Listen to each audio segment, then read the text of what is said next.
పొద్దున్నే మనకు ఒక కాల్ అయితే వచ్చింది. కాల్ ఏంటంటే ఒక కేజీ పూలయితే ఆర్డర్ అయితే వచ్చాయన్నమాట. పెళ్లి ఫంక్షన్ ఉందంట. అన్న వాళ్ళు అయితే కాల్ చేశారు ఎర్లీ మార్నింగే. సో, బ్రో మాకైతే ఫ్రెష్ పూలు కావాలి. అది కూడా ఈవినింగ్ లోపు అరేంజ్ చేయండి అని చెప్పేసి కాల్ అయితే చేశాడన్నమాట.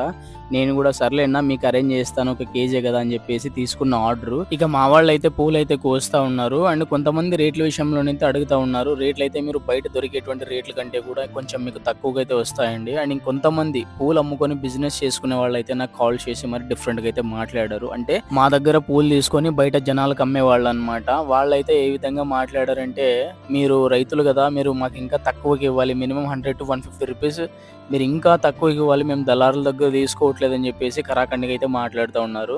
అలాంటి వాళ్ళకి ఒకటే చెప్తున్నాను. మీరు దళారుల దగ్గర అన్నీ మూసుకొని పూలు కొంటారు వాళ్ళు చెప్పిన రేట్‌కి. బట్ మా విషయానికి వచ్చేసరికి మాత్రం బేరం అయితే ఆడతారనమాట.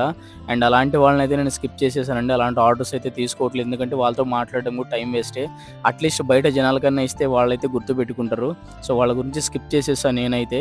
అండ్ మన పూలు కూడా రెడీ అయ్యాయి. వీటిని ఇంటికెళ్ళి తూకం అయితే వేయాలన్నమాట. కొన్నిసార్లు కేజీ అంటే కేజీనే రావు. కొన్నిసార్లు ఎక్కువ తక్కువ అయితే అయితాయన్నమాట. ఈసారి అయితే 250 గ్రాములు అయితే ఎక్కువయ్యాయి. అన్నకి కాల్ చేస్తే సర్లేండి తీసుకోరండి ప్రాబ్లమ్ అయితే లేదని చెప్పేసాడు. అండ్ ఒక కేజీ 250 గ్రాములు. ఈ పూలను తీసుకొని టౌన్‌కి అయితే బయలుదేరేసాను. అన్న వాళ్ళు కూడా పూలు తీసుకోవడానికి రెడీగా అయితే ఉన్నారన్నమాట. డైరెక్ట్‌గా ఇంటికెళ్ళాలి.